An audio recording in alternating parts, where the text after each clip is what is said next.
के 12 साल पूरे हो चुके हैं। साल 2014 में जब आज ही के दिन प्रधानमंत्री नरेंद्र मोदी ने पहली बार शपथ ली तो एक नए दौर की शुरुआत हुई।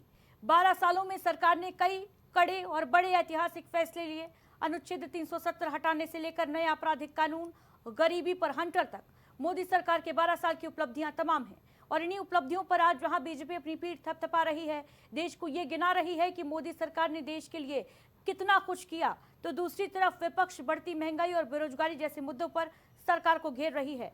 कांग्रेस पार्टी का तो ये भी दावा है कि आने वाले दिनों में देश में आर्थिक तूफान आने वाला है। मोदी सरकार के 12 साल बेमिसाल या केवल वादों का जाल, इस पर चर्चा होगी, लेकिन पहले ये खास रिपोर्ट देखिए।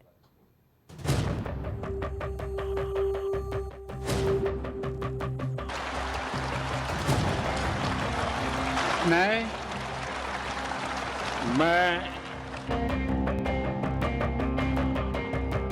नरेंद्र दामोदर दास मोदी ईश्वर की शपथ लेता हूं। मोदी सरकार के दूसरे कार्यकाल की शुरुआत में लिया गया ये अब तक का सबसे बड़ा और साहसिक राजनीतिक फैसला माना जाता है। 5 अगस्त 2019 को सरकार ने जम्मू कश्मीर को विशेष दर्जा देने वाले अनुच्छेद 370 को समाप्त कर दिया और राज्य को 2 केंद्र शासित प्रदेशों में विभाजित कर नया इतिहास रच दिया। वही संसद के विशेष सत्र में मोदी सरकार ने दशकों से लटके महिला आरक्षण बिल को पास कराया।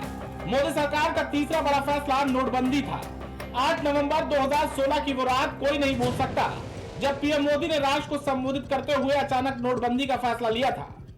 देश में 500 और 1000 के नोटों को चलन से बाहर करने का ऐलान कर दिया। मोदी सरकार ने टैक्स सिस्टम में सुधार के लिए बड़ा कदम उठाया। 1 जुलाई 2017 की आधी रात को संसद के सेंट्रल हॉल में देश में वस्तु एवं सेवा कर लागू किया गया। इस तरह दर्जनों अप्रत्यक्ष करों को खत्म कर वन नेशन वन टैक्स का सपना साकार किया। मोदी सरकार ने मुस्लिम महिलाओं को 3 तलाक से निजात दिलाने का काम भी किया। मुस्लिम महिलाओं को अधिकार दिलाने के नाम पर मोदी सरकार ने मुस्लिम महिला विवाह अधिकार संरक्षण अधिनियम पारित किया। इसके बाद मोदी सरकार सेना में भर्ती का एक नया मॉडल लेकर आई। भारतीय सेनाओं को युवा और तकनीकी रूप से सक्षम बनाने के लिए मोदी सरकार अग्निपथ योजना लेकर आई। वहीं दशकों पुराने अयोध्या में राम जन्मभूमि विवाद पर सुप्रीम कोर्ट से फैसला आया, लेकिन अदालत से निर्णय के बाद मोदी सरकार जिस तरह एक्टिव हुई, राम मंदिर के निर्माण कराने का फैसला किया। इसके लिए सरकार ने ट्रस्ट का गठन कर मंदिर निर्माण का रास्ता साफ किया। 22 जनवरी 2024 को अयोध्या में भव्य राम मंदिर की प्राण प्रतिष्ठा की गई, जिसमें पीएम मोदी खुद शामिल हुए थे। फिर मोदी सरकार नागरिकता संशोधन कानून लेकर आई। 2019 में संसद से पास होने के बाद सीएए को लेकर देश भर में भारी विरोध प्रदर्शन हुए। मुस्लिम महिलाओं के द्वारा शाहीन बाग जैसे आंदोलन देखने को मिले थे। मोदी सरकार ने कड़े विरोध के बावजूद इसे लागू करने का अपना संकल्प पूरा किया। अब इस कानून के तहत देश भर में रह रहे गैर मुस्लिम विदेशी नागरिकों को भारतीय नागरिकता देने का काम किया जा रहा है। वहीं आतंकवाद के खिलाफ मोदी सरकार ने अपनी जीरो टॉलरेंस नीति के तहत सैन्य रणनीति को पूरी तरह बदल दिया। नरेंद्र मोदी सरकार में भारतीय सेना ने जबरदस्त पराक्रम का प्रदर्शन किया। सर्जिकल एयर स्ट्राइक और ऑपरेशन सिंदूर के जरिए ये बता दिया कि भारत पारंपरिक लड़ाई के साथ साथ मॉडर्न लड़ाई में दुनिया की पेशेवर सेनाओं में से एक है। मोदी सरकार ने अपने पहले कार्यकाल के आखिरी समय 2019 के जनवरी में सवर्ण जातियों को आर्थिक आधार पर 10% आरक्षण देने का फैसला किया था। इस सवर्ण आरक्षण विधेयक को दोनों सदनों में पास कराकर कानूनी अमलीजामा पहना दिया गया था। वहीं 34 साल बाद देश की शिक्षा व्यवस्था में आमूल चूल बदलाव करते हुए नई शिक्षा नीति लागू की गई थी। इसके अलावा मोदी सरकार ने अंग्रेजों के जमाने से चले आ रहे आपराधिक कानूनों आईपीसी, सीआरपीसी और एविडेंस एक्ट को बदलकर भारतीय न्याय संहिता जैसे नए कानूनों को लागू किया, जिसे देश के कानूनी इतिहास में औपनिवेशीकरण का बड़ा कदम माना गया। मोदी सरकार ने अपने 12 साल के कार्यकाल में लिए गए फैसले ने साफ कर दिया कि मौजूदा सरकार जोखिम लेने के लिए कड़े फैसले करने से पीछे नहीं हटती। जहां समर्थक इन फैसलों को विकसित भारत की मजबूत नींव बताते हैं, तो वहीं विरोधी इन्हें लोकतांत्रिक संस्थाओं और देश की आर्थिक गति के लिए चुनौती मानते हैं। Desk report, India superfast. और कितने सवाल इस पर देखिए चर्चा करेंगे, लेकिन उससे पहले सियासी गलियारों में क्या कुछ हलचल है, क्या कुछ बयानबाजी सामने आई है, वो भी सुन लीजिए। देखिए, देश का सौभाग्य है कि 12 साल पहले एक ऐसा नेता देश को मिला नरेंद्र मोदी जी के तौर पर, जो देश को इतनी तेजी से आगे ले जा रहे हैं। देश में मूल चूल परिवर्तन उन्होंने किया है। हर क्षेत्र में भारत ने अपनी भूमिका को पूरी दुनिया में बड़ा किया है। आज भारत उभरता हुआ देश है उभरती हुई इकोनॉमी है। प्रधानमंत्री नरेंद्र मोदी जैसे दूरदर्शी नेता देश को मिले हैं। देश के 140 करोड़ लोगों को गर्व है कि हमें नरेंद्र मोदी सरीखा नेता मिला है। पूरी तरीके से बिल कितने कई गुना बढ़ गए, लोगों का शोषण हो रहा है। ये कहिए कि गुजरात के ठेकेदारों को सारा ठेका दे दिया, सारे स्मार्ट मीटर जो चल रहे हैं वो बिना बिजली एसी लगाए चल रहे हैं, बिना पंखा लगाए चल रहे हैं। आप चेक कर लेना अपने घर में, वो मीटर हमेशा चलता रहता है, कभी बिजली बंद करके लाइट बंद करके चेक कर लेना। ये गुजरात की कंपनियों ने लगाया और मेड इन चाइना का है माल। और पूरी तरीके से ये गौतम अडानी का उस पर पूरा उनका काम है। गौतम अडानी लिखा हुआ है, उस पर स्टैंप लगाए, पर वो माल मेड इन चाइना का है। देखिए, हमारे नेता आदरणीय राहुल जी ने जो कहा है कि आर्थिक तूफान आने वाला है और वो आ गया। कोरोना के समय उन्होंने कहा महामारी आने वाली है। नोटबंदी में कहा पूरे देश को डुबा दिया। जीएसटी में कहा कि पूरे देश के अंदर गब्बर सिंह टैक्स लगा दिया। जो बात राहुल जी ने कहा वो जनता के सामने आ रही है। आज पूरी तरीके से देश को बर्बाद कर रहे हैं। महंगाई बेइंतहा बढ़ती जा रही है, कमाई है नहीं, रोजगार है नहीं, तनख्वाह बढ़ नहीं रही। आपकी तनख्वाह बढ़ रही है क्या? आप किसी भी व्यक्ति से पूछिए, तनख्वाह घट रही है, लोग नौकरियां जा रही हैं। देश पूरी तरीके से इन्होंने तबाह कर दिया, बर्बाद कर दिया मोदी ने। देखिए, आज सीएनजी जो महंगा हुई है, पेट्रोल डीजल महंगा हो रहा है, खाने का सामान महंगा हो रहा है, नौकरी हो, उस पर कार्यक्रम क्यों नहीं कर रहे हैं लोग? पूछिए जरा भाजपा के लोगों से, उस पर भी कार्यक्रम कर दें। मोदी जी के 12 साल के जश्न मना रहे, शर्म आनी चाहिए, शर्म आनी चाहिए इनको। और आज इनको भाजपा के कार्यालय, भाजपा के लोगों को काला दिवस मनाना चाहिए कि ब्लैक डे, काला दिवस। देखिए, मोदी सरकार के 12 साल बड़े ऐतिहासिक फैसले लिए गए। महिलाओं को 33% आरक्षण का फैसला, मोदी सरकार का एक बहुत बड़ा फैसला। नोटबंदी का फैसला, जिसमें 500 और 1000 के पुराने नोट जो हैं वो बंद किए गए। जीएसटी, एक देश एक टैक्स लेकर आई सरकार। हालांकि विपक्ष ने इस मुद्दे पर घेरा भी।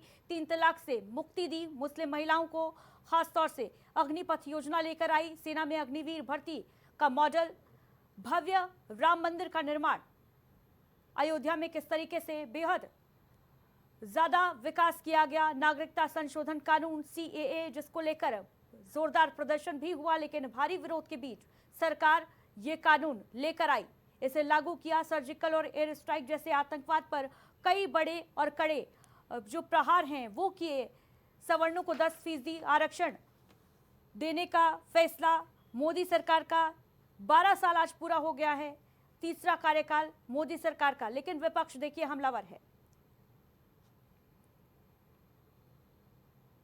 तो मोदी सरकार के 12 साल कितने बेमिसाल और कितने कमाल, या फिर दरअसल जिस आर्थिक तूफान की बात विपक्ष कर रहा है उसमें देश आ चुका है, इस पर चर्चा करेंगे। सबसे पहले अपने खास मेहमानों से आपका परिचय करा देती हूं। गौरव उपाध्याय जी हमारे साथ जुड़ रहे हैं भारतीय जनता पार्टी से। पंडित राज शर्मा जी कांग्रेस पार्टी से हमारे साथ जुड़ेंगे। इसके साथ ही स्टेट हेड अखंड प्रताप शाही जी हमारे साथ जुड़ रहे हैं। बहुत स्वागत आप सभी खास मेहमानों का।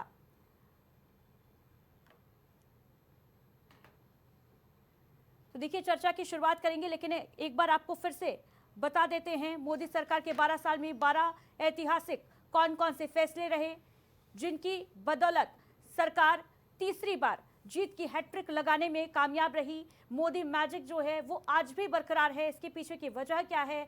तो देखिए, साल 2014 जब प्रधानमंत्री नरेंद्र मोदी ने पहली बार पद की शपथ ली, मोदी का मैजिक छाया रहा। 2026 तक 12 साल पूरे हो चुके हैं और 12 ऐतिहासिक फैसले इस वक्त आप टीवी स्क्रीन पर देख रहे हैं। 3 तलाक से मुक्ति, एक बार में 3 तलाक को गैर कानूनी साबित किया मोदी सरकार ने, इसको लेकर कानून बनाया। अग्निपथ योजना लेकर आई, अग्निवीरों को सेना में जगह दी गई। भव्य राम मंदिर का निर्माण राम जन्मभूमि यानी अयोध्या में। वही नागरिक संशोधन कानून यानी CAA भी लेकर आई सरकार। डिजिटल इंडिया और जनधन जैसे कई बड़े कड़े ऐतिहासिक फैसले लिए गए। आतंकवाद पर कड़ा प्रहार किया गया, चाहे सर्जिकल स्ट्राइक हो चाहे एयर स्ट्राइक हो। सवर्णों को आरक्षण देने का काम भी मोदी सरकार में किया गया। इसके अलावा आपको बताते चले कि मोदी सरकार में जो गरीबी है वो काफी ज्यादा कम हुई। ये इस बात को खुद वर्ल्ड बैंक ने स्वीकार किया है। जो गरीबी का आंकड़ा कभी 25% था भारत में, वो घटकर 4 से 5% तक रह गया है और ये एक बहुत बड़ी सफलता मोदी सरकार की मानी जाती है।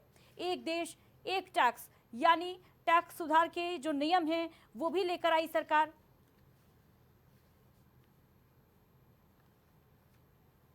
और एक बार फिर अपने खास मेहमानों से आपका परिचय करा देते हैं। अखंड प्रताप शाही जी हमारे स्टेट हेड हमारे साथ मौजूद हैं। इसके अलावा गौरव उपाध्याय जी भारतीय जनता पार्टी से, पंडित राज शर्मा जी कांग्रेस पार्टी से प्रवक्ता हैं, हमारे साथ जुड़ चुके हैं। बहुत स्वागत आप सभी खास मेहमानों का। शुरुआत गौरव उपाध्याय जी आप ही के साथ।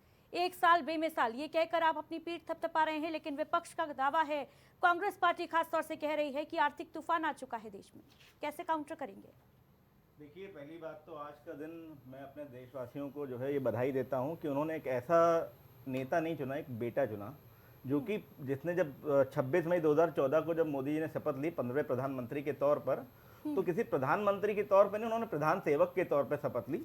और उनके जब उन्होंने प्रधानमंत्री की शपथ ली तब नव भारत का निर्माण किया, जहाँ नारी सशक्तिकरण, नवाचार, आर्थिक प्रगति और सांस्कृतिक पुनर्जागरण का साथ साथ प्रगति हो रही है, आगे बढ़ रहा है, जिसमें उन्होंने नारा दिया था सबका साथ, सबका विकास, सबका विश्वास और सबका प्रयास। तो सबसे बड़ी बात तो यही है कि भाई जब हम आज के दिन को सेलिब्रेट कर रहे हैं तो सेलिब्रेट कर रहे हैं कि हमने अचीव नहीं किया, भाजपा ने कुछ अचीव नहीं किया, भारत ने क्या अचीव किया। अगर हम सिर्फ जितनी अभी आपने उपलब्धियां गिनाई हैं, उपलब्धियां तो बहुत छोटी हैं। हमारे आज़ादी के साल के इतिहास में इतने लगभग 70-75 साल हो रहे हैं, हम लोगों को इससे कहीं ज़्यादा अचीव कर लेना चाहिए था। आज भी हम भारत को 2047 तक विकसित भारत का संकल्प लेकर आगे बढ़ रहे हैं और उसी दिशा में काम कर रहे हैं। मैं अपने चंद लाइनों में और कुछ ही मतलब आपका बताना चाहूँगा कि भारतीय जनता पार्टी ने भारत को क्या क्या अचीव कराया। सबसे पहली बात है डिजिटल एंड फाइनेंशियल इंक्लूजन में डिजिटल इंडिया और यूपीआई के माध्यम से हमने आपका पैसे का व्यापार बढ़ाया लोगों के बीच में। जनधन योजना लागू करी, जिससे करोड़ों लोगों को हमने बैंकिंग सिस्टम से जोड़ा। और डायरेक्ट बेनिफिट ट्रांसफर के माध्यम से, जब राजीव गांधी कहते थे ना कि 1 रुपया चलता है तो नीचे 15 पैसे चलता है, तो उन बिचौलियों को सब हटा के जो लाभार्थी उसको उसका पूरा हक दिलाने का काम किया।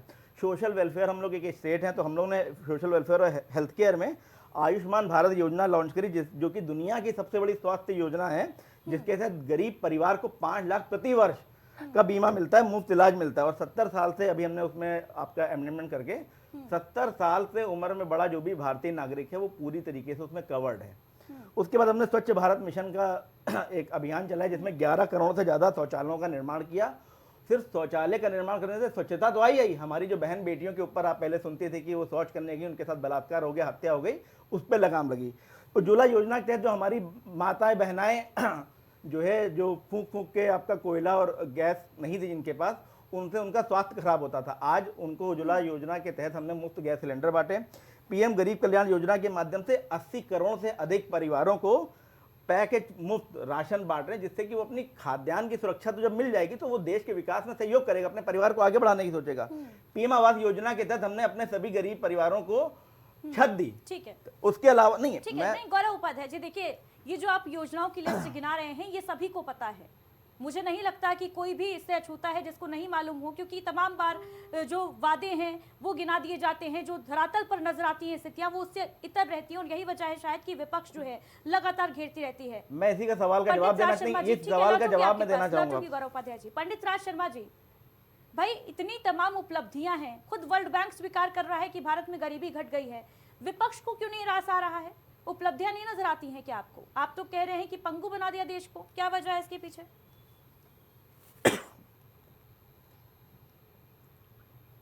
थैले में रख के देख रहे हैं जो प्रधानमंत्री जी अपने संग लेके चले गए, बेकार की बातें करते हैं। 80 करोड़ को आप अनाज दे रहे हो, गरीबी हट गई। कह रहे शौचालय बना दिए, कितने शौचालय बना दिए, कितने बना दिए बताइए? 11 करोड़ से अधिक शौचालय बनाए, डॉक्यूमेंटेड डेटा जिनको मिले हैं शौचालय। ठीक ठीक, अब सुन तो लो, अधूरे बने हुए आधे से ज्यादा, कोई नहीं देखने जा रहा था। अब दूसरी बात बताना, वो उज्ज्वला योजना में मुझे आप कितने हजार लोगों ने तीसरी बार सिलेंडर भराया? करोड़ों लोगों ने भरवाया, हजारों ने नहीं। अरे आपके कहने से क्या होता है यार, करोड़ों लोगों ने बढ़ा लिया, बेकार की बातें करते रहते हो। यहाँ पे बैठ के ज्ञान से अपने आप को ऊंचा समझते हो, झूठ की बातें प्रचार और प्रसार करते रहते हो। हाँ, मैं ये कहना चाहता हूं, हाँ, ये सरकार निकम्मी है, इसको बदलना चाहिए। इनमें ना तो महिलाएं सुरक्षित है, ना डॉक्टर, ना इंजीनियर, ये इधर उधर की बातें करते हैं। अच्छा, ये तो कहते ही हैं हम तो 24 घंटे इलेक्शन के मोड में रहते हैं, कैसे जीतना, इन्हें क्या करना, इन्हें सब पता, इसी पे लगे रहते हैं।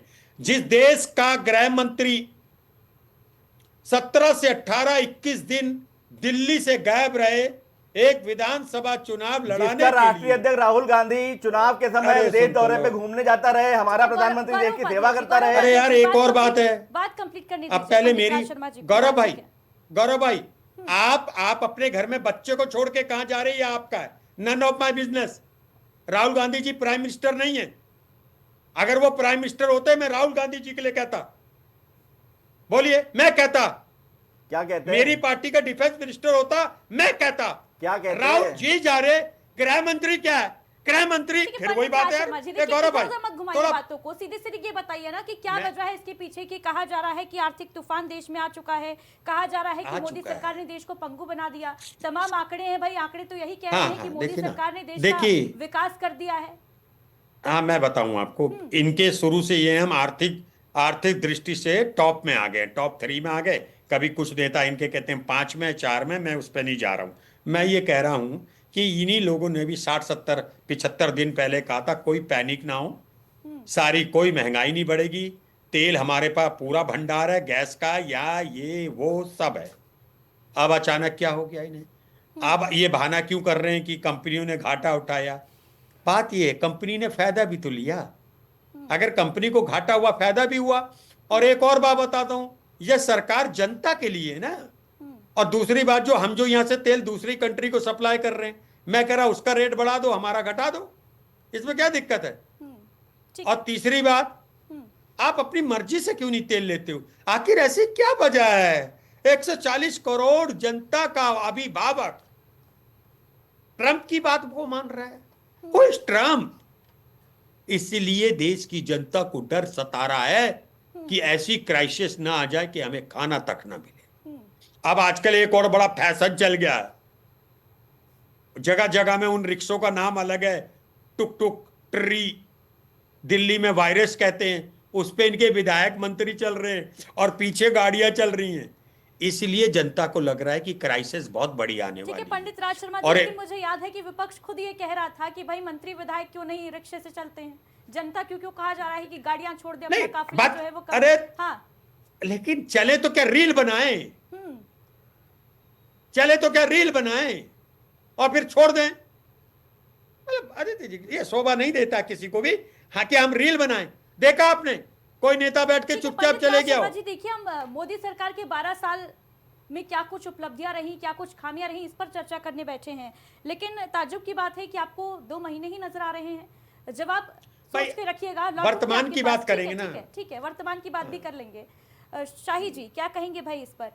12 साल वाकई देश बदलने वाले रहे, कितना बदला देश, और विपक्ष के आरोपों में कितना दम है? अदिति, एक चीज़ तो बहुत साफ है कि इस पूरे 12 साल में जो बदलाव आया है वो सोच का बदलाव आया है। हम जब इससे पहले भी राजनीतिक सोच थी, ऐसा नहीं था राजनीतिक सोच नहीं थी, सभी आदमी राजनीति सोचते थे। और कम से कम ये हिंदी भाषी जो बेल्ट है, इस बेल्ट में तो राजनीति हर तीसरे घर में एक सदस्य करता ही है, ये आम धारणा है। लेकिन इन सब के बीच में जो सोच बदली ना, वो सोच ने बहुत कुछ बदला है।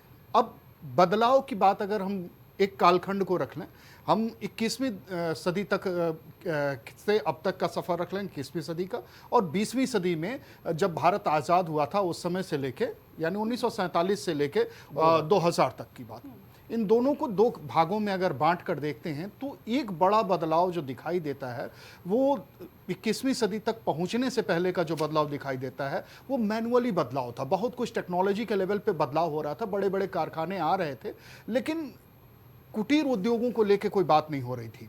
विकास में जो सबसे बड़ा चरण, जो आज चाइना का हम उदाहरण देते हैं, जो सबसे बड़ा उदाहरण हम दुनिया के सामने देखते हैं, वो चाइना को देखते हैं। चाइना ने इसी उद्योग को, कुटीर उद्योग को उन्होंने बहुत ज़्यादा बढ़ाया। आज उत्तर प्रदेश का जिक्र करते हुए मैं इस बात को और आगे ले जाना चाहूँगा कि ODOP एक ऐसी योजना गवर्नमेंट ने लागू की, हालांकि योगी सरकार ने लागू की इसको, लेकिन ODOP योजना ने एक बदलाव लाया कि हम ज़िलों में एक उत्पाद को बढ़ावा देने की बात करेंगे, वो उसकी पहचान बन जाएगी। इस पहचान ने क्या किया, लघु उद्योग, कुटीर उद्योग और जो घरेलू जो पहचान हुआ करती थी, जो बहुत छोटे स्तर पे हुआ करता था, उसे हम व्यावसायिक स्वरूप दे सके, ये सोच की बात थी। दूसरी चीज़, अब इसके पहले तक जो सोच हुआ करती थी कि सरकारी नौकरी सरकारी नौकरी सरकारी नौकरी, सिर्फ उतनी ही तक। आप बताइए कि सरकारी सिस्टम में क्या इसकी इजाज़त हम सरकारी कोई सिस्टम दे सकता है? कोई भी राजनीतिक पार्टी इस बात का जवाब नहीं दे पाता कि आप जो लिमिट्स हैं, हमारी जो लिमिटेशन है कि हम इससे ज़्यादा सरकारी नौकरी नहीं दे सकते। मान लीजिए वो संख्या आपकी चलिए 1 करोड़ हो गई, 1 अरब 40 करोड़ के आबादी में अगर 1 करोड़ भी हम मान लेते हैं, हालांकि ये बहुत बड़ी संख्या हो गई, इतनी संख्या नहीं हो सकती देश भर में। बावजूद इसके क्या एक आदमी पे, यानी एक आदमी इस कमाने वाला हुआ, 14 लोग कम से कम खाने वाले हो गए। क्या ये संभव था? नहीं था ना। ये संभव इसलिए नहीं था क्योंकि हम प्रैक्टिकल नहीं सोच रहे थे। हमने अतीत से सीखने की कोशिश ही नहीं की। हमारी जो सोच थी, वो सोच में कहीं ना कहीं उधार ली हुई सोच थी। वो ऐसी सोच थी जो हम गुलामी के दौर से जब बाहर निकले तो हमने उन अंग्रेज़ों के बनाए सिस्टम को फॉलो करना शुरू किया। ये एक बड़ा बदलाव आया। लेकिन इस बीच में जो बदलाव आया है, जहनियत के स्तर पर आया है। भारतीय प्रतिभाएं विदेश में पहले भी जाती थी, वहीं जाके सेटल होती थी। अब प्रतिभाएं कुछ वापस आती हैं, वो आती हैं, देश में काम करना चाहती हैं।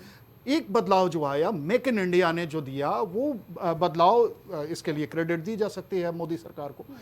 मेक इन इंडिया ने ये बताया कि हम अपने घरों में उत्पाद बनाएंगे, हम अपने उत्पाद बनाएंगे। अब टेक्नोलॉजी शेयरिंग की बात होने लगी है। पहले टेक्नोलॉजी शेयरिंग नहीं होती थी। डिफेंस के प्रोडक्ट्स आप अगर बाहर से मंगाते थे तो आप मजबूर होते थे और युद्ध के समय तक में आपको प्रतीक्षा करनी पड़ती थी। और शायद यही वजह थी कि अमेरिका से बहुत सारे हमारे जो कॉन्ट्रैक्ट्स हैं वो इसलिए नहीं हो पाए क्योंकि उसमें टेक्नोलॉजी शेयरिंग नहीं थी। रूस ने भी हमको टेक्नोलॉजी शेयरिंग नहीं की थी। अब इस गवर्नमेंट के आने के बाद टेक्नोलॉजी शेयरिंग बढ़ी है। फ्रांस जैसा देश जो कहीं टेक्नोलॉजी शेयर नहीं करता, 80% राफेल पे आपके टेक्नोलॉजी शेयरिंग की बात करता है। ये कद आपका बढ़ा है, ये वैश्विक कद जो आपका बढ़ा है ना, इसकी वजह से एक बदलाव आया, सोच में बदलाव आया। पहचान जो है वो भारत ने अलग स्थापित की है। विपक्ष चाहे कितना भी हमलावर क्यों ना हो, लेकिन ये बात फैक्ट है, एक सत्य है कि ग्लोबल मंच पर वैश्विक पहचान जो भारत की है, उसका कद जो है वो साफ तौर पर जो डील्स हो रहे हैं, जो एग्रीमेंट्स हो रहे हैं, चाहे हम FTA की बात कर लें, चाहे टेक्नोलॉजिकल एक्सचेंज की बात कर लें, तो वो ये बता रहा है कि भारत का कद क्या है, रुतबा क्या है। गौरव उपाध्याय जी, लेकिन अभी पंडित राज शर्मा जी ने एक बहुत बड़ा प्रश्न रख दिया भाई कि अगर गरीबी खत्म हो चुकी है देश से, आत्मनिर्भर भारत बन चुके हैं हम, पूरी तरीके से विकासशील से विकसित होने की दिशा में आगे बढ़ रहे हैं, तो फिर 80 करोड़ लोगों को मुफ्त राशन की आवश्यकता क्या है? देखिए, पहली बात तो मैं सौभाग्यशाली हूँ कि हमारे साथ अखंड प्रताप शाही जी बैठे हैं, जो ऐसे विद्वान हैं जिन्होंने जो है टू द पॉइंट बात रखी। जब आपने भी मुझसे कहा कि आप योजनाएं क्यों गिना रहे हैं, तो भाई योजनाएं आपके अगल बगल है, सच्चाई के धरातल पे क्या हो रहा है उन चीज़ों को दिखा रहे हैं। पहले तो मैं, जो हमारे अखंड प्रताप शाही जी ने कहा ना कि सोच में बदलाव आया है, सबसे बड़ी बात यह है कि मैं बाहर लगभग 12 साल मैंने जॉब करी। मैं सिंगापुर में जॉब कर चुका हूँ, दुबई में जॉब कर चुका हूँ, यहाँ पे भी ICICI बैंक में 23 साल की उम्र में मैं ब्रांच मैनेजर था। खैर, जब मैं बाहर गया पहले तो 2014 से थोड़ा साल पहले मैं गया था, जब सरकार वहाँ बदली है तो लोगों की जो दुबई में जब सोच ऐसी बदली वहाँ पे कि जो हम इंडियन का एक कद था, जो एक निश्चित तबके थे, बड़े बड़े कई जगहों पे ऐसे था कि जहाँ पे मैं उतनी अच्छी तरीके से सर्व नहीं होता था, वो हमें मिली, वैश्विक पहचान मिली, हमें जॉब अच्छी अपॉर्चुनिटीज़ मिलने लग गई बाहर के देशों में। छोटे छोटे देशों का उदाहरण देता हूँ, थाईलैंड है, इस तरह के सिंगापुर के आसपास जो देश हैं छोटे छोटे, उसमें जो एक आम भारतीय नागरिक जाता था वो सुरक्षा के एहसास के साथ उनको एक गर्व की अनुभूति होने लगी कि उन्हें लोगों के ओर से हाथों हाथ दिया जाने लग गया। सबसे बड़ी बात। उसके बाद जैसे कुटीर उद्योग की बात करूँ तो कुटीर उद्योग में हमारी सरकार ने क्या किया, PM मुद्रा योजना के तहत आत्मनिर्भर भारत की तरफ पहला कदम बढ़ाया। मेक इन इंडिया तो करा ही करा। मेक इन इंडिया के तहत अगर आप देखें तो आज एप्पल जैसा ब्रांड, सैमसंग जैसा ब्रांड, ओप्पो, वीवो जैसा ब्रांड क्यों भारत में उत्पादन कर रहा है? क्योंकि ब्रेन ड्रेन नहीं हो रहा हमारे यहाँ। हम उनको प्रोडक्शन लिंक्ड आपका इंसेंटिव दे रहे हैं PLI स्कीम के माध्यम से। ओला जैसा ब्रांड जो अब हम यहाँ से बना के, मारुति जैसा ब्रांड जिन्होंने इलेक्ट्रिक कार या लॉन्च तो इंडिया में करी, पर सबसे ज़्यादा विदेशों में 56 कंट्रीज में उन्होंने एक्सपोर्ट करी, इंडिया से बना के। फोर्ड ने भी वही काम किया। तो बड़े बड़े वैश्विक ब्रांड इंडिया में आके एक्सपोर्ट कर रहे हैं। मैन्युफैक्चरिंग हब बनाना मोदी जी का आपका जो है वो आपका सोच है, क्योंकि जैसे चाइना से अगर उदाहरण लेते हैं तो छोटे छोटे उद्योग आपस में बड़े हो रहे हैं। अगर मैं अभी छोटी सी बात करूं आपसे तो लोग कहेंगे कि भाई आप रिलायंस की क्यों बात कर रहे हो। देखिए, कोका कोला, पेप्सी ऐसे बड़े ब्रांड थे जिन्होंने आए और पार्ले के जो थम्स अप और फ्रूटी जैसे ब्रांड थे उनको टेक ओवर करने की कोशिश करी और कर भी ली। गोल्ड स्पॉट जैसे ब्रांड, थम्स अप जैसे ब्रांड अब उनकी झोली में। रिलायंस ने एक सस्ते में लेकर आए, अब पानी का बिजनेस हो और चाहे कोला का बिजनेस हो वो उनके पास जा रहा है। सबसे बड़ी बात है, इंडिया में पतंजलि जैसा एक उद्योग खड़ा किया, पतंजलि जैसा उद्योग खड़ा किया जिसने हिंदुस्तान यूनिलीवर और कोलगेट जैसे ब्रांडों को टक्कर दी। गौरव उपाध्याय जी, अब सीधे इस सवाल का भी जवाब दे दीजिए कि आखिर क्या वजह है कि 80 करोड़ लोगों को मुफ्त राशन देने की आवश्यकता पड़ रही है? देखिए, सबसे बड़ी बात यह है कि इनकी जो परिभाषा थी आपका गरीबों की, वो एक अलग थी। देश बढ़ा, आपका आय बढ़ी, फिर भी हमने सबसे बड़ी बात ये रखी कि अगर हम एक परिवार की 2 मूलभूत आवश्यकताएं, रोटी कपड़ा मकान, हमने पीएम आवास योजना के माध्यम से छत देने का काम किया और साथ में उनको राशन देने का काम किया। जब उनका पेट भरा रहेगा, सर पे छत रहेगी, तो वो देश के विकास और अपने परिवार के विकास के लिए सोचेंगे। हर व्यक्ति अगर सिर्फ अपने ही विकास के बारे में सोचेगा तो आपको नहीं लगता कि देश आगे बढ़ेगा? इस सोच के साथ राशन दिया जा रहा है, गरीब समझ के राशन नहीं दिया जा रहा। प्रधानमंत्री मोदी ने आज के इतिहास में भारत के आजादी के बाद से पहला प्रधानमंत्री जिन्होंने सेवकों के पैर धुले, जिन्होंने राम मंदिर में निर्माण किया, जिन्होंने काशी विश्वनाथ में आपके निर्माण के में काम किया। तो हमने पहली बात तो महिलाओं के सम्मान का, डिग्निटी को सबसे बड़ी बात आगे बढ़ाया। ये चीजें विपक्ष को नजर क्यों नहीं आ रही हैं भाई? विपक्ष तो कह रहा है कि आर्थिक तूफान आने वाला नहीं है बल्कि आ चुका है। जो राय को सुना भी आपने। कोई बात नहीं, विपक्ष के लिए एक लाइन में कहना चाहता हूँ, किसी से नहीं छिप रहा है। विपक्ष के लिए एक लाइन कहना चाहता हूँ अदिति जी, इसको लेकर क्या प्लान है सरकार का? प्लान छोड़िए, हम सेवा करने आए हैं। विपक्ष के लिए एक लाइन कहना चाहते हैं कि तुम जलन बरकरार रखना, हम जलवा बरकरार रखेंगे। भारतीय जनता पार्टी का हर सेवक ग्राउंड पे उतर के जब काम कर रहा है, बाहर विदेश के दौरों पे नहीं जा रहा हमारा कोई व्यक्ति, चाहे वो आपके किसी भी पद पे बैठा हो। हमारे यहाँ से प्रधानमंत्री मोदी जी भी जब किसी देश की यात्रा करते हैं तो रात में होटलों में स्टॉपेज नहीं लेते, अपने साथ पत्रकारों की टोली लेके नहीं चलते, जो 2014 से पहले चलती थी और विलासिता का अनुभव करती थी। हमारे यहाँ पे प्रधानमंत्री ऐसे भी रहे हैं जो बर्थडे मनाने के लिए, घूमने फिरने के लिए देश का युद्धपोत लेके चले गए थे। पंडित राज शर्मा जी मुस्कुरा रहे हैं, जवाब दे दीजिए पंडित राज शर्मा जी इस बात का। आप अभी कह रहे थे कि 24/7 भारतीय जनता पार्टी खुद कहती है कि इलेक्शन मोड में रहती है। ये काम तो विपक्ष भी कर सकता है। बीते 12 सालों में आखिर क्या वजह है कि विपक्ष अपनी साख मजबूत नहीं कर पा रहा, जनता को भरोसा नहीं दे पा रहा कि हम भी सत्ता जो है, सत्ता संभालने के काबिल हम भी हैं? ऐसा है क्या? देखिए, जहां तक तो इतनी बात बता दूं, भारतीय जनता पार्टी तो ये कहती थी कि कांग्रेस मुक्त भारत बना देंगे, जबकि ये कांग्रेस युक्त बीजेपी हो गई है। आज भी 9 राज्य में हम सरकार चला रहे हैं, जबकि हमें कमजोर कहते हैं। 70% मीडिया हमें कमजोर कहता है। और विपक्ष एक डिमांड करता है कि प्रधानमंत्री और विपक्ष का नेता 4-5 हो जाए या एक डिबेट हो और पूरा चैनल्स हो, सारे मीडिया हो हमारे हिंदुस्तान के। अब एक और बात बताता हूँ, अभी मैं गौरव भाई की बात सुन रहा था। दुनिया में सोए हुए आदमी को जगा सकते हो, लेकिन जानबूझ के सोने वाले को कभी नहीं जगा सकते। बात इस बात की नहीं है कि हम क्या कर रहे क्या नहीं कर रहे। और मैं ऐसा आदमी हूं, मैं झूठ नहीं बोलता, और जब मेरे सामने बीजेपी का कोई नेता बैठा हो तब तो बोलने का मतलब भी नहीं होता। बस मैं हर काम, हर सरकार खराब नहीं करती, कुछ अच्छे भी करती है। ठीक है, चलिए भारतीय जनता पार्टी के कुछ अच्छे काम गिना दीजिए इसी बात पे। पंडित राज शर्मा जी, 12 साल हो गए हैं भाई। मुझे एक मैं नहीं, गौरव भाई, ये हंसने का विषय नहीं है, बड़ी संवेदनशीलता पे चर्चा हो रही है। सबसे बड़ी कमी है कि भारतीय जनता पार्टी के, मैं भी ऐसे टीवी पे इनके लोगों को सालों बाद हंसते हुए देखता हूँ, अच्छा नहीं लगता। पंडित राज शर्मा जी अच्छे काम गिनवा रहे थे, आप कमी दिखाने लगे। मैं पूरे गिनाऊंगा। मैंने जैसे अच्छा काम अभी हुआ कि विश्वविद्यालयों में ड्रेस कोड ला रहे हैं, अच्छी बात, ये अच्छा काम है। ये अच्छा काम है, ड्रेस कोड होना चाहिए। हमने तो 40-45 साल की उम्र तक ड्रेस पहनी, हम तो पढ़ते थे तब ड्रेस पहनते थे, टाई पहनते। आज भी चाहते हैं कि अगर हम छोटे हो जाए तो। कोरोना में वैक्सीन लगवाई थी आपने? अरे आपने कोरोना वैक्सीन लगवाई थी, नहीं लगवाई थी? अच्छा काम है। अरे गौरव भाई, अरे गौरव भाई, जब तो तारीफ करें, लो अब कह दूं, किसी के बाप की थी क्या वो वैक्सीन? किसी के बाप की थी क्या? राज्यपाल उत्तर प्रदेश हमारे जमीन बेच के उत्पादन करी, पहली बार कोई वैक्सीन बनाई, नहीं तो हर बार बाहर से मांगनी पड़ती थी। आत्मनिर्भर भारत नहीं सुन पाएंगे पंडित राज शर्मा जी। ये लोग मानसिक रूप से दिवालिया हैं और व्यवहारिक रूप से गुलाम हैं। इन लोगों ने सुनाई आएगी ना, ये मेन मुद्दों की बातें नहीं करने देते हैं। देश को निठल्ला बना रहे हैं, देश के युवाओं की जान खा रहे हैं, फिर ऊपर से कह रहे हैं हम ये दे रहे हैं। अगर 12 साल में 80 करोड़ से 60 करोड़ हो जानी चाहिए थी कम से कम लोग, आप अनाज दीजिए, इस पे कोई गुरेज नहीं है। और देख किस बल पे रहे हो,